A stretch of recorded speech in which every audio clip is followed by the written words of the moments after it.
हर्षद मेहता की कहानी भारतीय शेयर बाजार के इतिहास की सबसे चर्चित और विवादित कहानियों में से एक है। इस लेख में हम हर्षद मेहता की पूरी जीवन कहानी विस्तार से जानेंगे। प्रारंभिक जीवन। हर्षद शांतिलाल मेहता का जन्म 29 जुलाई 1954 को गुजरात के राजकोट जिले के पनेली गांव में एक मध्यम वर्गीय जैन परिवार में हुआ था। उनके पिता शांतिलाल मेहता एक कपड़ा व्यापारी थे और मां रसीलाबेन एक गृहिणी थीं। हर्षद का शुरुआती जीवन सामान्य था, लेकिन उनकी महत्वाकांक्षाएं बड़ी थीं। बचपन में ही उनका परिवार मुंबई आ गया। उन्होंने अपनी प्रारंभिक शिक्षा मुंबई में पूरी की। बाद में हर्षद ने लाजपत राय कॉलेज से B.Com की डिग्री प्राप्त की। पढ़ाई के दौरान ही उन्हें शेयर बाजार के प्रति रुचि होने लगी। करियर की शुरुआत। हर्षद मेहता का करियर एक मामूली काम से शुरू हुआ। पढ़ाई पूरी करने के बाद उन्होंने कई छोटे मोटे नौकरियां की। शुरुआत में वे न्यू इंडिया एश्योरेंस कंपनी में एक क्लर्क थे, लेकिन उनका सपना बड़ा था और उन्होंने जल्द ही शेयर बाजार की दुनिया में कदम रखा। 1976 में उन्होंने BSI बॉम्बे स्टॉक एक्सचेंज के दलालों के लिए काम करना शुरू किया। शुरुआती दिनों में वे क्लाइंट्स के लिए छोटे लेन देन करते थे, लेकिन धीरे धीरे उन्होंने शेयर बाजार के कामकाज को गहराई से समझा। स्टॉक मार्केट में प्रवेश। 1980 के दशक की शुरुआत में हर्षद ने अपनी खुद की कंपनी शुरू की।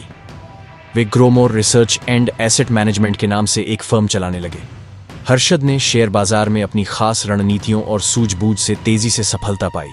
उनका तरीका था बड़े पैमाने पर शेयर खरीदना और उनकी कीमतें बढ़ाना। जब शेयर की कीमतें बढ़ जाती थीं, तो वे उन्हें ऊंचे दाम पर बेच देते थे। इस प्रक्रिया से उन्हें भारी मुनाफा होता था। हर्षद ने बिग बुल का खिताब कमाया क्योंकि उन्होंने 1990 के दशक की शुरुआत में शेयर बाजार में एक अभूतपूर्व उछाल पैदा किया। 1992 का घोटाला। हर्षद मेहता का नाम सबसे अधिक 1992 के घोटाले के कारण चर्चा में आया। इस घोटाले ने भारतीय शेयर बाजार को हिलाकर रख दिया। हर्षद ने बैंकिंग सिस्टम में खामियों का फायदा उठाकर करोड़ों रुपए की हेराफेरी की। वे बैंकों के बीच फंड ट्रांसफर के लिए जारी होने वाले रिसीप्ट्स, बैंक रिसीप्ट्स का इस्तेमाल करते थे। उन्होंने बैंकों से बड़ी मात्रा में पैसे उधार लिए और उस पैसे को शेयर बाजार में निवेश किया।